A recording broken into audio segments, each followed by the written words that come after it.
I wish I could say the first time I corrected Jim, my father-in-law, was calculated.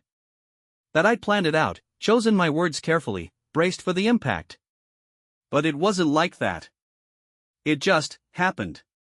We were in the kitchen, all of us. Thanksgiving prep in full swing, cutting boards full of onions and parsley, my wife Emily trying to keep the cranberry sauce from burning. Our kid, Sam, was perched on a stool, coloring. It had been a decent morning, one of those rare times when everyone was in sync, even if it was just because we were too busy to disagree. And then Jim said it. "Well, she always did love to draw," he said, watching Sam. There was a pause. Not a dramatic one. Just a beat. Emily flinched slightly, her eyes darted to me. I said, gently but clearly. Jim frowned, as if I'd interrupted his sentence. "What?" "Sam uses he/him now." Another pause. Longer. Jim didn't nod or apologize or even look at Sam. He just went back to peeling potatoes. I didn't think it would be a big deal. Sam didn't even look up. Emily gave me a small, grateful glance. It should have been a moment. A tiny bump. But I felt it. The way the air shifted. Like I'd dropped something fragile, and nobody wanted to look at the pieces. I'd only started correcting people out loud recently. Sam came out to us quietly last spring, over cereal. He was 10. It wasn't dramatic. He just said he wanted to be called Sam from now on. He'd been Samantha for a decade, and now he was Sam. We asked questions. We read. We talked to the school. We tried to get it right. Not perfectly. God knows we weren't perfect. But we tried. And when he smiled, really smiled, for the first time in months, it felt like confirmation. Like we were finally showing up for him. Jim didn't take it well when we told him. That was back in the summer. "He's a kid," he'd said. "Kids say they're dinosaurs, too. You gonna start calling him a T-Rex if he asks?" Emily had cried that night. Sam didn't hear. I think. I hope. Jim didn't bring it up after that, but he didn't change either. And when Thanksgiving rolled around, we thought maybe he'd try. He didn't. That first correction felt small. Necessary. Easy. I didn't know it was the first domino. Later that evening, as we were setting the table, Jim cornered me. "I don't appreciate being corrected in my own daughter's house," he said. "It's Sam's house too," I replied. He stared at me, lips tight. "I won't be spoken to like a child," he said. "You think you're doing something brave. You're just confusing that kid more." I wanted to scream. Instead, I just said, "He's not confused." I walked away. That night, after everyone left, Emily and I argued. Quietly, because Sam was asleep. But the tension had settled between us like fog. "You could have let it go," she said. "I can't let it go. Not when Sam's right there. He didn't even notice." "That doesn't mean it doesn't matter." She didn't respond. We went to bed facing opposite walls. And I lay there wondering, was I defending my child, or tearing something apart that couldn't be put back together? The next morning, everything was quiet in the house. That kind of hush that settles in after a family gathering where something's been said, something no one wants to unpack. Sam was on the floor in his pajamas, playing with his Legos, humming softly to himself. I was making coffee. Emily hovered nearby, buttering toast she didn't eat. Neither of us said anything about Jim. Not right away. But it lingered, like smoke in the air. "I know it's hard," I finally said, eyes on the toaster. "But he can't keep doing that." Emily didn't look up. "I know. Then why does it feel like I'm the bad guy?" She sighed. "Because you're the one who says the quiet part out loud." That stopped me. I turned. "Do you think I should stop?" "No," she said quickly. I think you should know it has a cost. That day, she texted her dad. Not to apologize, but to check in. That's how she framed it. Jim replied hours later, "I'll need time to think." I didn't expect anything else. What I didn't expect was how much it would bother me that he wasn't more bothered by what he'd done. It felt like the whole thing had rolled off his back. But it hadn't rolled off Sam's. He didn't say anything right away. But that evening, he came up while I was folding laundry and asked, "Did Grandpa call me she again?" I froze. "Yeah. He did." Sam nodded, very slowly. "I thought so." I put the shirt down and knelt in front of him. I corrected him. Right away. He looked me in the eyes. "Thank you." It was the way he said it, simple, but not small. It reminded me why I'd done it. Why I would keep doing it. But still, the ripples didn't stop. 2 days later, Emily's brother, Nate, called her. I only heard her side of the conversation. "No, I don't think he meant it like that. Because it's not about you, Nate. He was protecting Sam." "Yes, but..." She ended the call early, face tight. "Nate says you're making this into a political thing," she muttered. "He thinks you're creating drama for no reason." That stung more than it should have. It wasn't the last comment like that. Emily's cousin posted a meme on Facebook, something about woke parenting ruining Thanksgiving. No names. But we all knew. And Jim? Jim didn't post anything. He didn't call either. The silence grew longer. He skipped Sam's soccer game that weekend. No explanation. Sam noticed. "Did I do something wrong?" he asked, curled up on the couch with his knees pulled to his chest. "No, sweetheart," I said, sitting beside him. "You didn't do anything wrong. Then why doesn't he want to see me?" My heart cracked. "He's having a hard time understanding. But that's not your fault. You're brave. You're you. That's all you ever have to be." Sam leaned into me. "I liked it better before. When everyone just liked me." "Me too," I whispered. "Emily and I started seeing a counselor. Not because we were falling apart, but because we didn't want to. We needed a space to say the things we couldn't say around Sam. Or around each other." In the second session, the therapist asked Emily, "What's your biggest fear in all this?" She hesitated. Then she said, "That I'll have to choose between my father and my son." I didn't say anything. But my heart sank. Because I'd already made my choice. The next family gathering was Christmas. And that's when the lines we'd all tried to avoid drawing became unmistakable. Jim showed up. He brought gifts.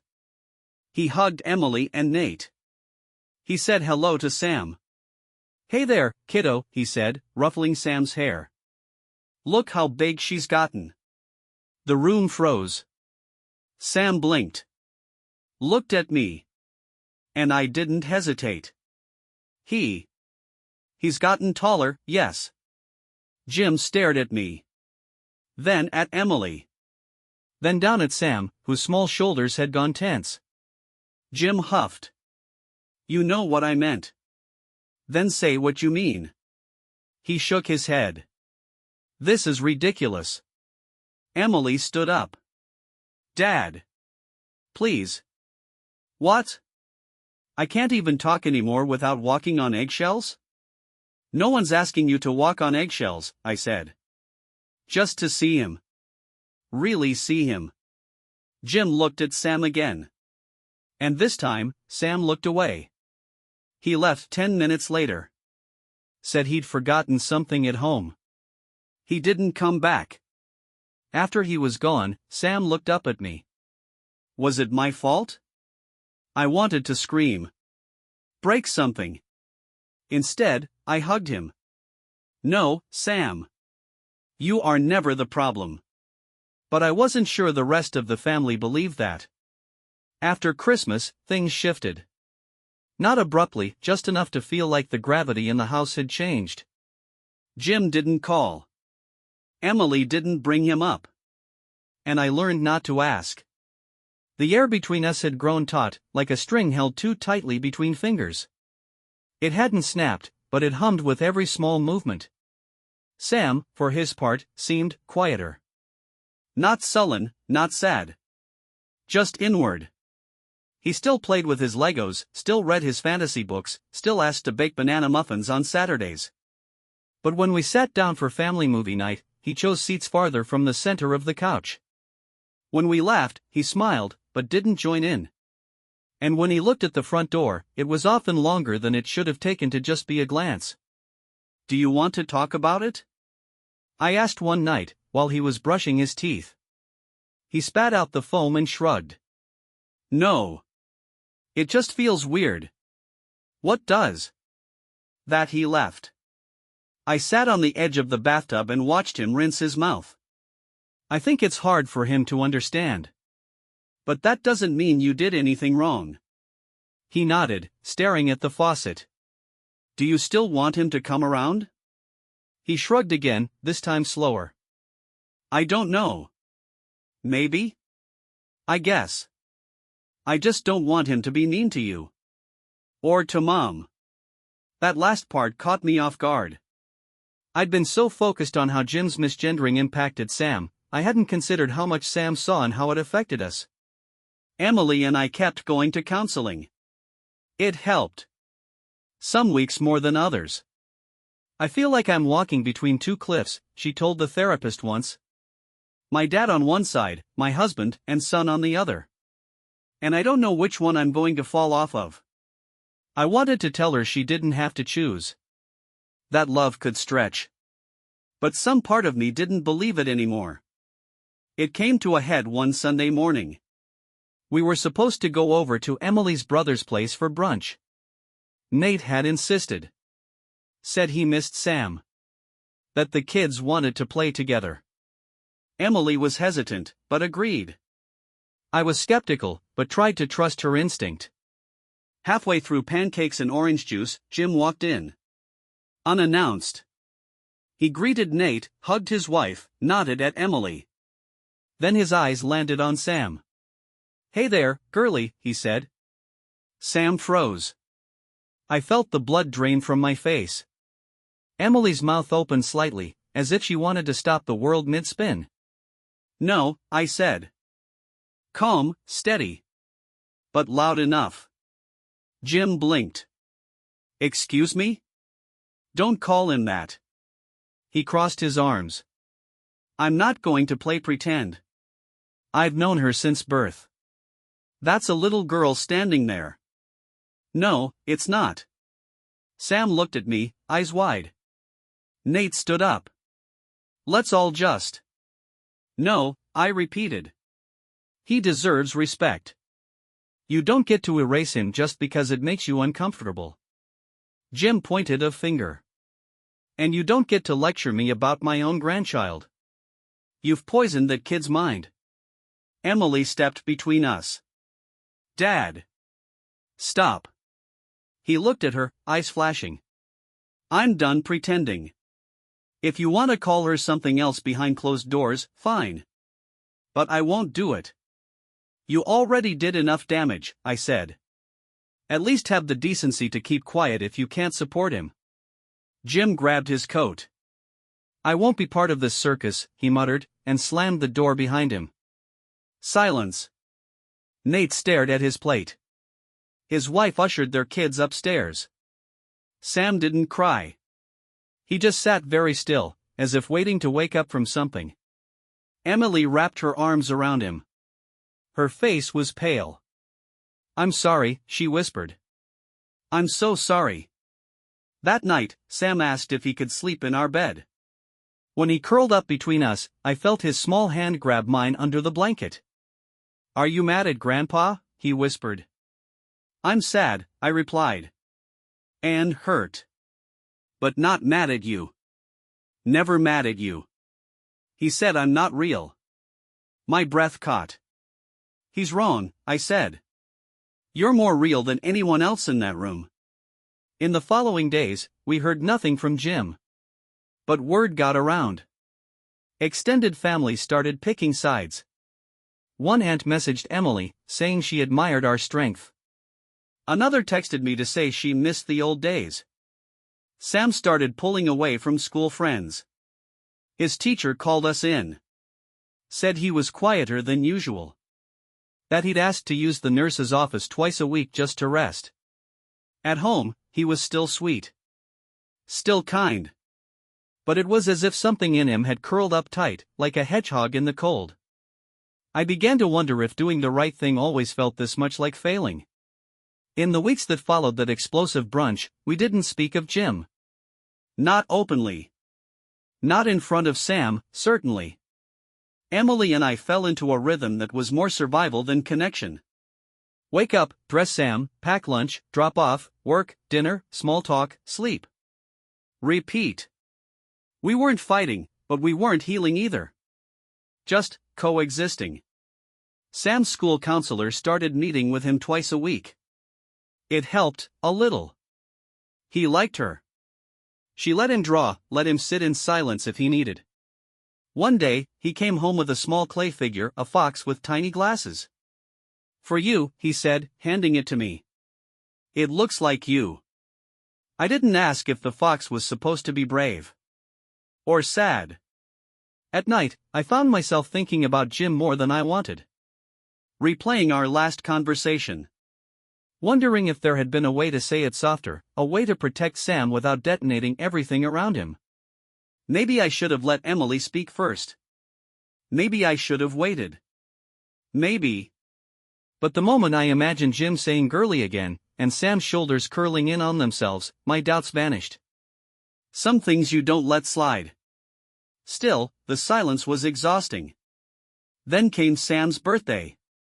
We planned a small party. Just a few school friends, some cousins, cake, pizza. Sam wanted a dinosaur theme. I hand-painted a cardboard volcano. Emily made tiny cupcakes with frosting shaped like fossils. It was the first time in weeks I saw her laugh. Jim wasn't invited. That wasn't a decision, it was an inevitability. Neither of us said it out loud. It just didn't happen. But Nate showed up. He brought his kids and a stack of gifts wrapped in shiny paper. He greeted Sam with a smile, didn't flinch once at the pronouns. I watched him closely. Waiting for something to crack. But he kept it together. Played tag with the kids. Helped Emily serve punch. Even complimented the volcano. After most of the guests had left, he lingered. Can we talk? He asked. Emily nodded. We sat on the porch while Sam played video games inside. I owe you both an apology, Nate said. I was an asshole. Emily blinked. I stayed quiet. When Dad left that day, I realized I'd been trying to keep the peace at the expense of the truth. And of Sam. That wasn't fair to him. Or to you. I looked at him for a long moment. What changed? He exhaled. My daughter asked me why Grandpa doesn't come over anymore. When I explained it, she looked confused. Then she said, but Sam is a boy. He said so. Like it was obvious. And I thought, yeah. It is. Obvious. Unless you choose not to see it. Emily reached for his hand. Thank you, she said. He nodded. Dad's not going to change. He's too proud. Too scared of what it means to admit he was wrong. But I can change. And I want my kids to see that. When he left, I watched his car disappear down the road. It was the first time in a long while I felt a knot begin to loosen. Later that week, a letter arrived. It was from Jim. Emily opened it in silence at the kitchen table. Her hands trembled as she read. He says he's sorry, she murmured. I looked up from my coffee. But not for what he said. For how it all happened. For not being better equipped to understand. Says he wants to talk. Just us. No pressure. I didn't know what to say. Sam was at school. The house was too quiet. "Do you want to see him?" I asked. "I don't know," she said. "Part of me does. Part of me's afraid." "Of what?" "Of him not changing. Of me hoping he has." A week later, they met at a diner halfway between our house and his. I didn't go. Emily wanted to go alone. When she came back, she looked hollowed out. Not angry. Just emptied. "Well?" I asked. "He cried," she said. "First time I've seen him cry since Mom died." I didn't press. "He says he's trying. That it's hard. That every time he sees Sam, he sees someone he doesn't understand, and it scares him. But he said he's willing to learn. If we let him." I leaned back in my chair. "Do you believe him?" "I don't know yet. But I want to." That night, I found Sam in his room, lining up dinosaur toys by color. "Hey, bud," I said. "Would you want to see Grandpa again? If he learns to get your name and pronouns right?" He shrugged. "Maybe. If he tries. But only if he listens." I nodded. Sam picked up a T-Rex. Some dinosaurs were mean. But some were just scared. Because the world was changing. I stared at him. "How do you know that?" He shrugged. "I just do." And in that moment, I realized how much we'd underestimated the quiet strength in him. How much he'd grown, not despite everything, but because of it. We didn't rush anything. Jim didn't come by. Emily didn't pressure him. I didn't push her to make a decision. The letter had been something, but not everything. A gesture, yes. A good one. But after months of injury, small gestures felt like band-aids over broken glass. And yet, they mattered. In early spring, Emily asked me if she could invite Jim to brunch, just the two of them again. "No promises," she said. She just wanted to see if he meant what he'd written. I agreed. She went. "He was better," she said. "Not perfect. He referred to Sam as your kid a few times, but not as she. He stumbled over pronouns once, corrected himself. Apologized. And didn't make it a scene." "It's not everything," Emily said. "But it's more than I thought I'd see." I didn't say it out loud, but I was proud of her. And maybe even a little proud of him. Growth is hard. Growth with an audience, especially family, is brutal. A few weeks later, Emily asked Sam if he'd like to write Jim a letter. Nothing big. Just something to open the door, if Sam wanted. He thought about it. 2 days later, he handed her a piece of lined notebook paper. In blocky, careful handwriting, it read, "Hi Grandpa. I'm Sam. That's my name. I still like dinosaurs in peanut butter. If you want, we can start over." It floored me. The generosity in it. The simplicity. The courage. Emily mailed it the next morning. We didn't hear back for a while. Sam didn't ask. He went about his life, school, stories, soccer practice. But I knew he was waiting. Quietly. 2 Saturdays later, there was a knock at the door. Jim stood there. Holding a book. Emily let him in. Sam was in the living room, headphones on, playing with a model kit. I stood nearby. Jim walked over and waited until Sam looked up. "Hi," he said. "I got your letter." Sam didn't respond right away. Jim crouched slightly. "I'm sorry I didn't listen sooner. You were telling me something important. I didn't want to hear it. But I hear it now." He held out the book. It was a hardcover encyclopedia of dinosaurs. Sam's eyes lit up. "I thought we could look at it together," Jim said. "If you want." Sam took the book slowly. Then nodded. "Okay." I exhaled. I hadn't realized I'd been holding my breath. They sat on the couch. Page 1. Triceratops. Jim didn't say she. Not once. From there, things didn't magically fix themselves. It wasn't a movie montage of laughter and backyard barbecues. It was halting, imperfect, tense. But it was something. We invited Jim to dinner the next week. He came. Complimented Sam's drawings. Asked about school. Said he 3 times, correctly. The 4th time, he slipped. Sorry. He was telling me about his science project. He looked at Sam. I'm working on it. Promise. Sam nodded. Okay. Emily squeezed my hand under the table. I felt the tears well up, but didn't let them fall. In therapy, Emily said, I don't think he'll ever be perfect. But I think he's showing up. And maybe that's enough.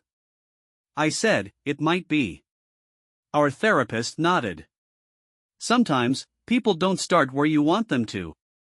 But the fact that they're moving, that's what matters. I started to believe that. One Sunday, Sam and I were at the park.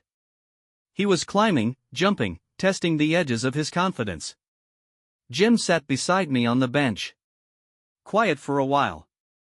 You ever wonder if you did the right thing? He asked. All the time. He nodded. I was scared. Still am. Not of him. Of losing the world I thought I understood. You didn't lose it, I said. It changed. That's different. He stared at the clouds. Thank you, he said finally. For not giving up on me. I turned to him.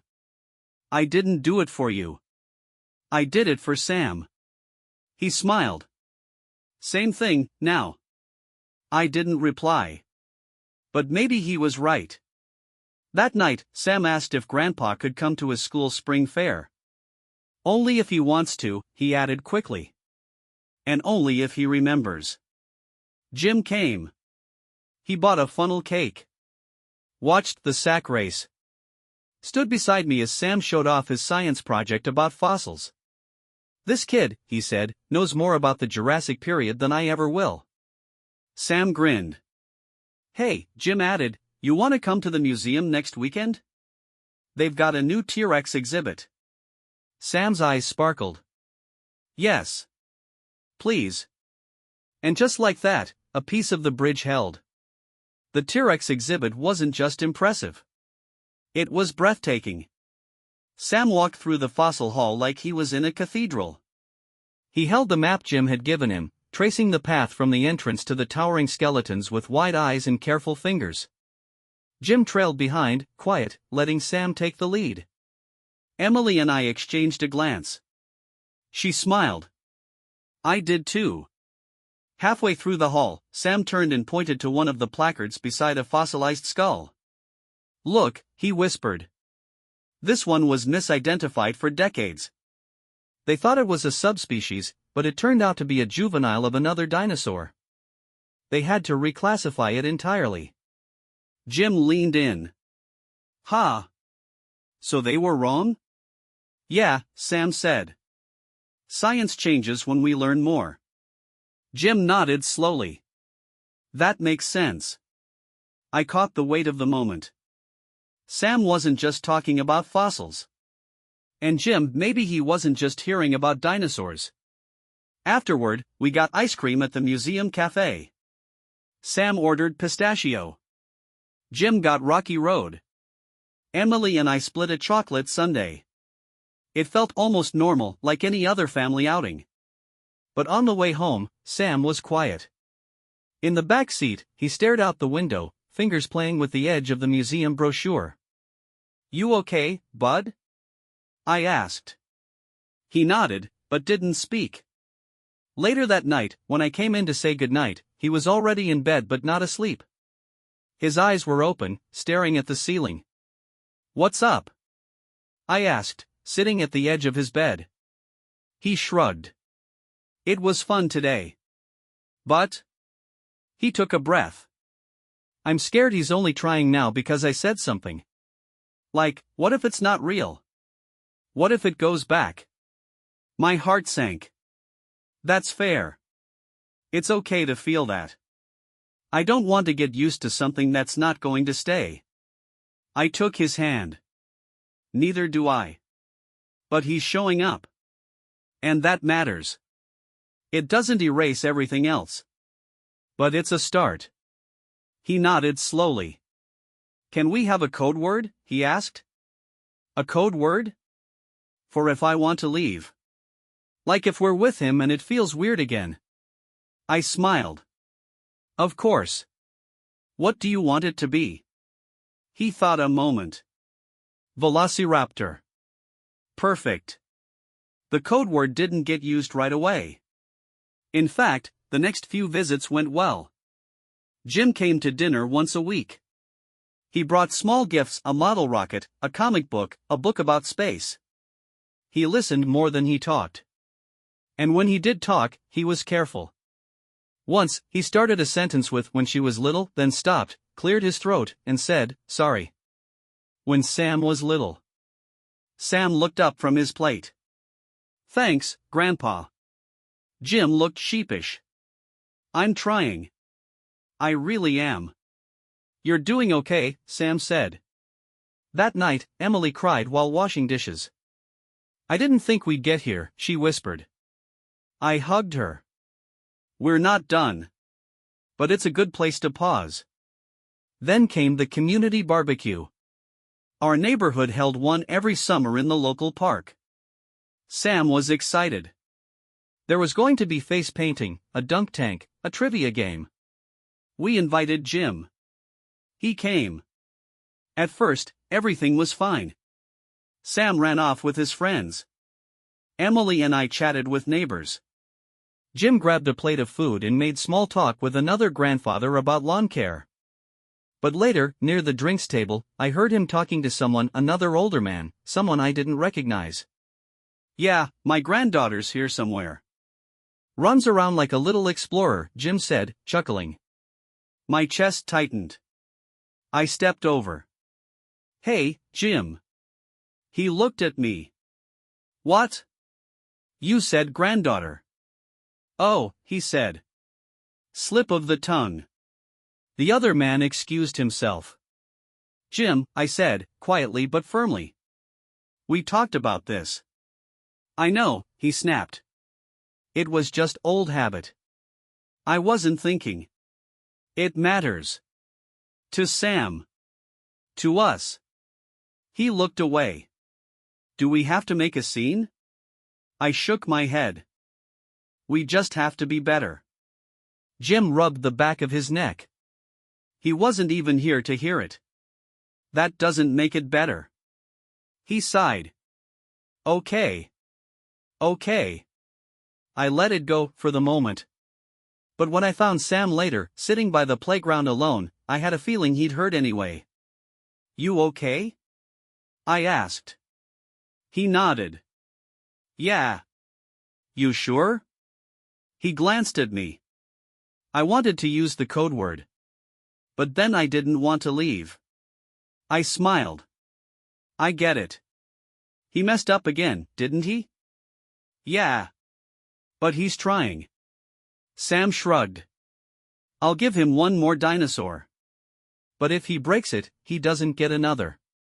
I laughed softly. Fair enough. And the weeks after the barbecue, the mood in our house was cautious. Like we were all holding our breath, waiting for something to give. Sam didn't mention Jim much. He didn't ask to see him, but he didn't ask to avoid him either. When Emily brought up maybe inviting her dad over for Sunday lunch, Sam simply shrugged. If you want, he said. That's how most decisions went then, driven by a kind of emotional triage. What hurt the least? What had the smallest ripple effect? What would let us get through the day without breaking something important? Emily was quiet more often. I caught her looking at old photos, sometimes pictures of her and her dad fishing, or at her graduation. I didn't interrupt her. I just stayed close.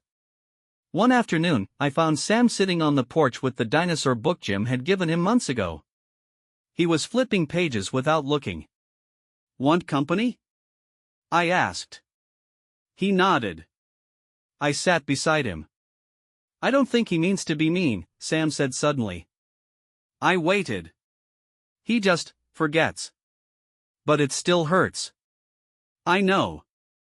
I wish forgetting didn't feel the same as not caring." That line stayed with me.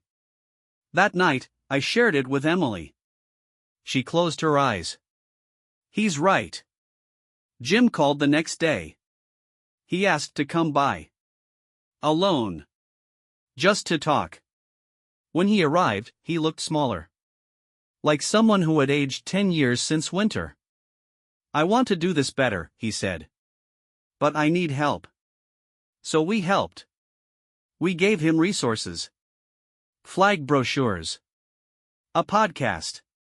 A few YouTube links that didn't feel too academic or judgmental.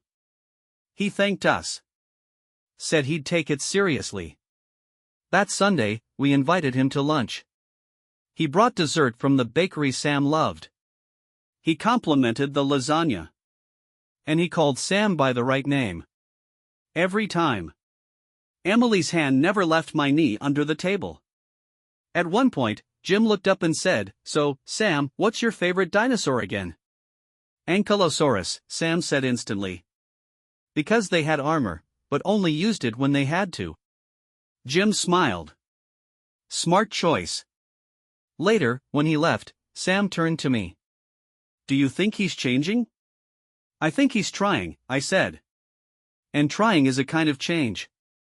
But things didn't stay steady. They never do. At a family wedding a few weeks later, distant cousin, big affair, Jim was seated next to Sam at the kids' table. I watched him carefully from across the room. Everything seemed fine until dessert. Then I saw Jim lean over and say something.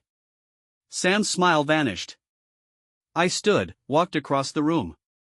When I reached him, Sam didn't look up. Jim looked confused. "What happened?" I asked gently.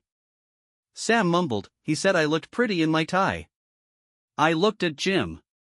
"It was a compliment," Jim said. "He does. He looks nice." "Pretty isn't what he wants to hear," I said. "That word means something else. Something that feels wrong to him." Jim frowned. "I didn't mean it that way. But that's how it landed." He opened his mouth, then closed it. "I'm sorry, Sam," he said eventually. "Wrong word." Sam nodded, still not smiling. Jim excused himself. In the car that night, Emily was quiet. "He didn't mean it badly," she said. "I know. But it still hurts." "Yes." Sam was asleep in the back seat, his head resting against the window. "I'm tired," Emily whispered. "So am I." The next day, Jim called. He didn't wait for pleasantries. "I need to know something," he said. "Is there a list? A guide? Something to help me say the right things?" "There isn't one size fits all," I said. "But you can always ask. And listen." He paused. "I'm trying to get it right. But it feels like I always get it wrong." "That's because you're catching up," I said. "But Sam doesn't expect perfect. He expects honest." That weekend, Jim showed up with a notebook. Inside were phrases, reminders, things he was learning about gender, language, respect. He handed it to Sam. "Would you help me add to this?" he asked. Sam looked through the pages. Smiled a little. "Sure," he said. "But I get to write in dinosaur stickers, too." Jim laughed. "Deal." And in that moment, I saw the fragile thread hold. Not because the past had been erased, but because the future was being drawn clumsily, bravely, and together. By the time school let out for summer, the notebook had grown thick. Sam added stickers to every corner, some dinosaurs, some spaceships, a few with glitter that didn't quite match Jim's usual taste. But Jim never complained. He brought the notebook every time he visited. Sometimes with new notes, sometimes just with questions scribbled in the margins. He took it seriously. There was something disarming about it, this gruff, older man holding a sticker-covered spiral notebook, asking a 10-year-old if dude was okay to use. It made Sam laugh. It made all of us soften. In early July, we planned a small camping trip. Just a weekend, a nearby state park. Emily asked if we should invite Jim. Sam hesitated. "Can I bring the code word?" he asked. "Always," I said. So we invited him. He said yes. He showed up early the morning of, his backpack too big for a 2-night trip. Sam greeted him with a fist bump. We loaded up the car. And for the first few hours, it felt normal. Almost easy. We set up tents. Built a fire. Roasted marshmallows. Sam told ghost stories with dramatic flair while Jim listened intently, his hands wrapped around a tin mug of cocoa. Later that night, as the fire dimmed, Jim turned to Sam. "You know, I've learned more from you in 6 months than I did in 6 decades, he said. Sam blinked. "Really?" Jim nodded. "You made me look again at things I thought I understood. That's not easy to do." Sam smiled. And then, without prompting, Jim reached into his jacket and pulled out a small, wrapped box. "I was saving this for your birthday, but I think tonight's a good time." Sam opened it slowly. Inside was a compass. An old one. Brass, a little worn, but polished. "It was my dad's," Jim said. "And then mine. Thought it might be time to pass it down." Sam turned it over in his hands. "It's beautiful. I thought maybe it could help you always find your way.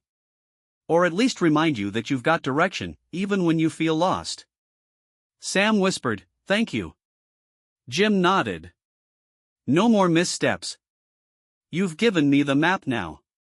We all sat in silence, the stars blinking above us. No one needed to add anything. The next morning, it rained. Hard. The tents held, but barely.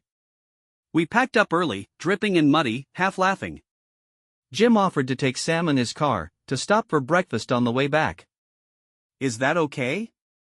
Sam asked, looking to me. "If you want to, sure." He nodded. "Velociraptor." I blinked. "Wait, what?" He grinned. "Just kidding." Jim laughed out loud. "That's not funny." But he was smiling. They drove off. Emily and I followed 20 minutes later. At the diner, they were already seated, Sam halfway through pancakes, Jim telling a story about when he was 11 and fell off a tree trying to impress a girl. It felt comfortable. But comfort never lasts long. A few days later, at a family picnic, a distant cousin, who hadn't seen Sam since before his transition, walked up and said, "Well, hello, pretty girl. You've grown so much." Time stopped. Sam flinched. Jim stood up. He stepped between them. "Her name is Sam," he said. "He uses he/him. Please respect that." The cousin laughed. "Oh, come on, it's just a phase. Kids play pretend." Jim's voice dropped. "No. He's not pretending. And you're out of line." The cousin rolled her eyes. "Whatever." But she walked away. Jim sat down slowly, visibly shaken. Sam stared at him.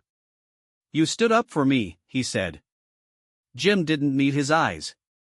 "You've stood up for yourself every day. It's about time I did, too." That night, as we drove home, Sam was quiet. Then he said, "I don't think he's pretending anymore."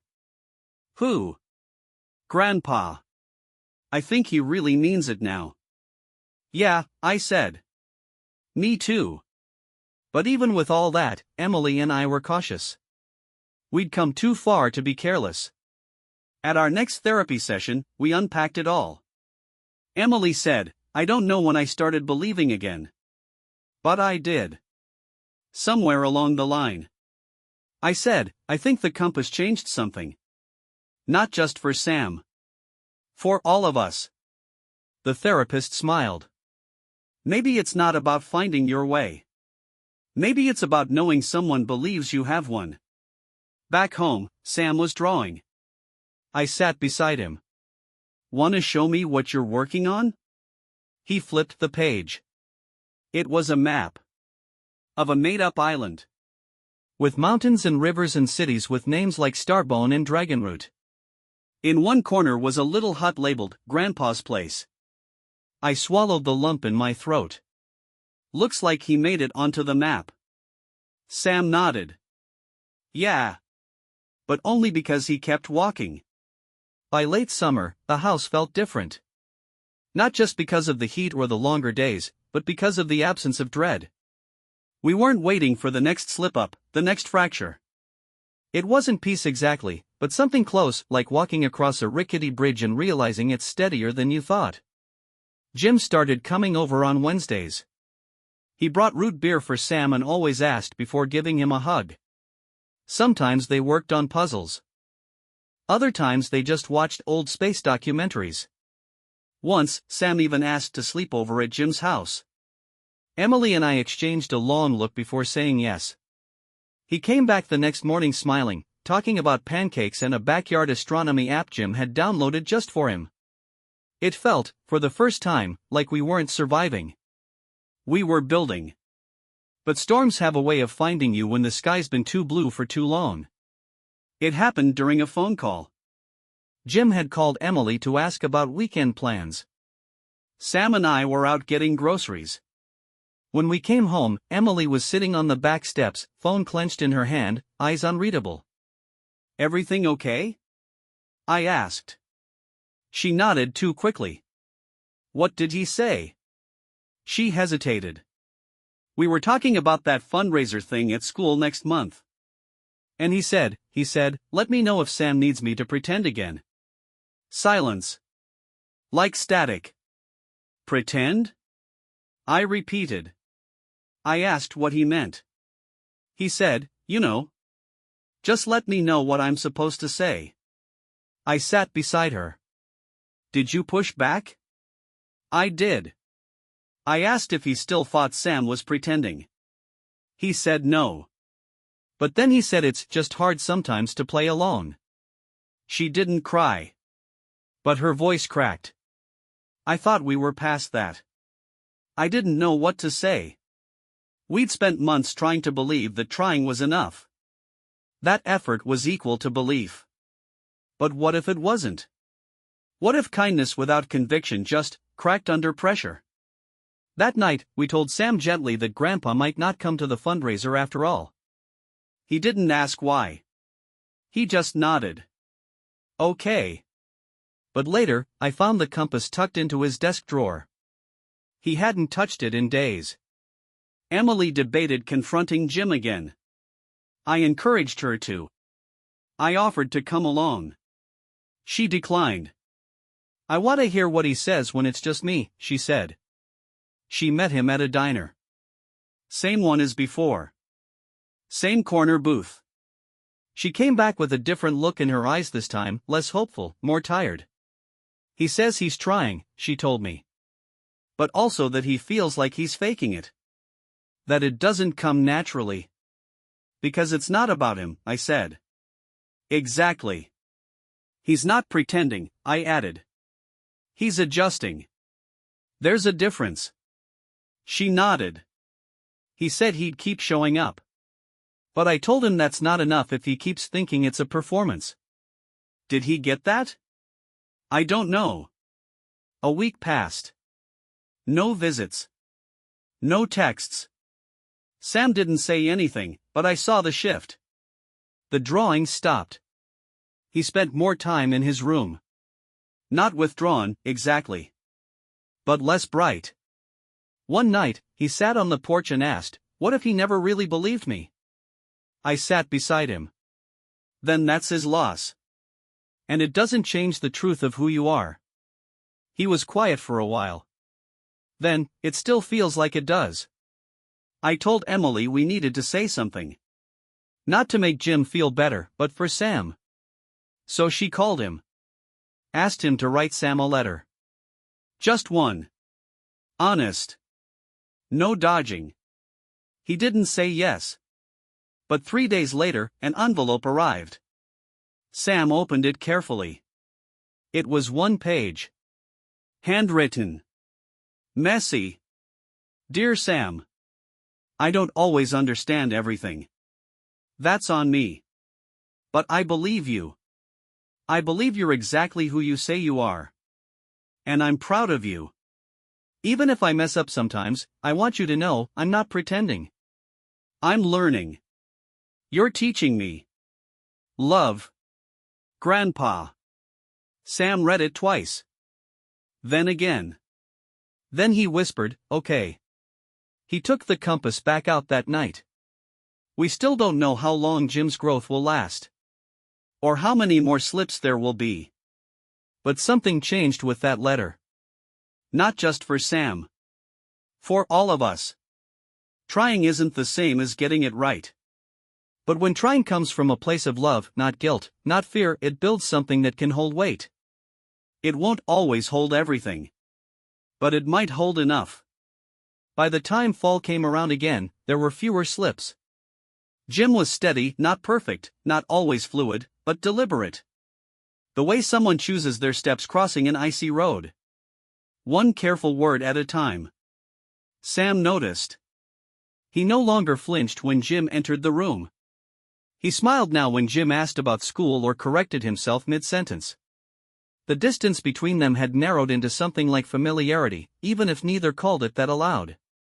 Jim came to Sam's piano recital in October. Sat in the second row with a tie too big for his collar and a small notepad where he scribbled amazing next to Sam's name in the program. When Sam finished playing, he stood. Clapped the loudest.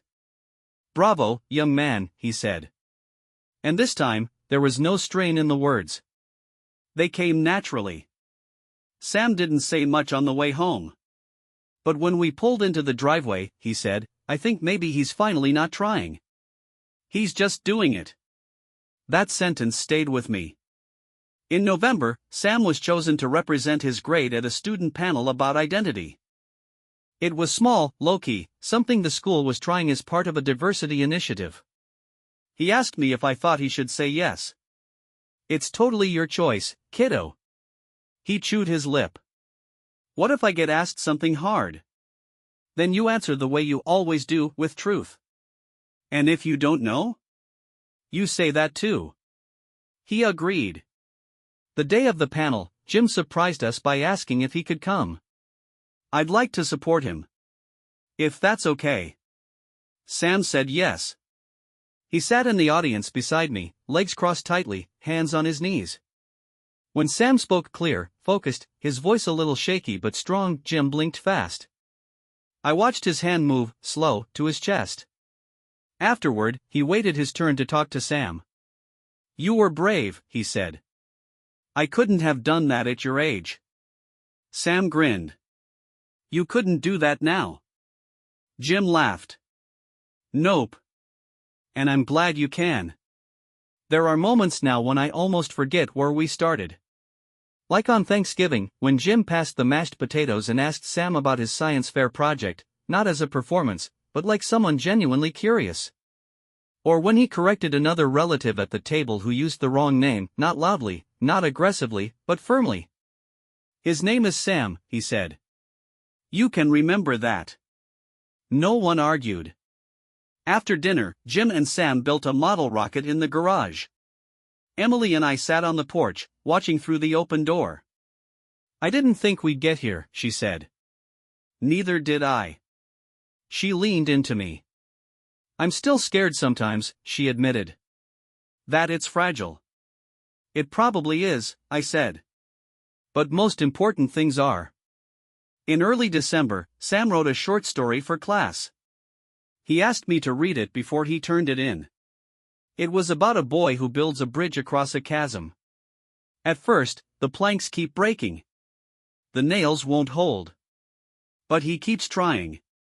Eventually, someone on the other side notices and begins building too.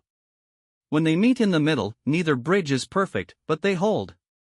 At the end, the boy writes a sign that says, "This is not where we started. This is what we made." I didn't cry. But only just. I asked Sam what grade he hoped to get. He shrugged. "Don't care. I just wanted to write it down." Now, when Jim visits, Sam greets him at the door. They still have the notebook, more dog-eared now, the stickers peeling. They don't write in it much anymore. But it sits on the shelf in our living room. A reminder of what was broken and what we built. Of every small moment that asked us to show up even when it was hard. Especially then. We still don't have all the answers. But we have a path. And we have each other. And most days, that feels like more than enough.